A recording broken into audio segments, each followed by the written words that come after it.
Hello, welcome to the Chong channel. So some of you expressed that you had some difficulty finding the height of a cone when they gave you the volume. Don't worry, this is Mission Possible. Alright, so let's look at this situation here. We have a cone with the radius of 2. They gave us the volume of the cone as 29 cubic units. And I just copied down the formula for the volume of a cone. And once again, they provided on the reference sheet, on the Geometry Regions reference sheet. Okay, so I just basically copied that down. Alright, so now let's look at this little mission here.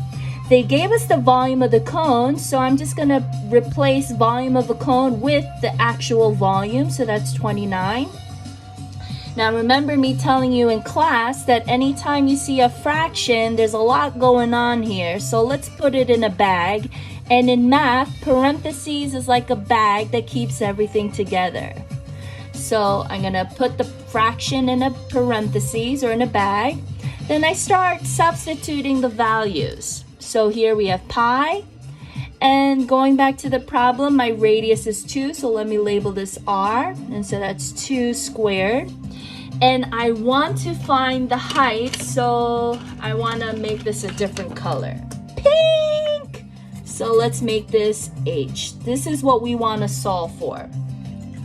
So basically what we're doing is we're simplifying this equation, okay? So let me keep the 29 on the left. And let me put all the green stuff in the calculator, but stop! Remember, the direction says use 3.14 for pi. So let me plug that into my problem here. 3.14, 2 squared. Pink, where are you? Here you are. Thank you very much. Alright, so now let's place the green numbers into the calculator. Okay, so we have parentheses 1 divided by 3. Close the parentheses, times 3.14 times 2 squared. Basically, I just copy exactly what I had on my paper onto my calculator. And whoa, this is some strange number here. So whenever we got a lot of numbers happening in the calculator, remember in class I told you copy down the whole number and copy 4 numbers after the decimal so we can get as many numbers as possible. So I got 4.1866 and then h. I'm going to use my pink. So here we're bringing some old school back, and that is algebra. I want to solve for h, so here it's being multiplied, so the opposite of multiplication is division.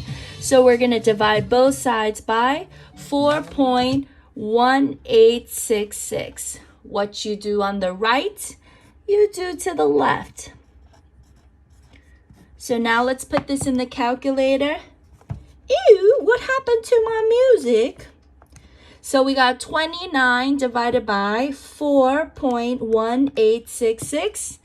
And when we put that in the calculator, we got as follows. So h equals 6.9268.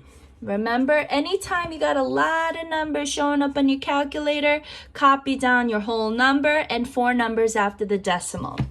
Now I go back to the problem. The question says round your answer in the nearest hundredth. So the first number after the decimal is tenths, then it's hundredths. So let's underline the place value. Look at the next number. If the next number is 5 or more, the underlined number goes up. So h equals 6.93. And so the height is 6.93 units. Okay, hope that helps. So as you can see, that was Mission Possible. Doo-doo-doo.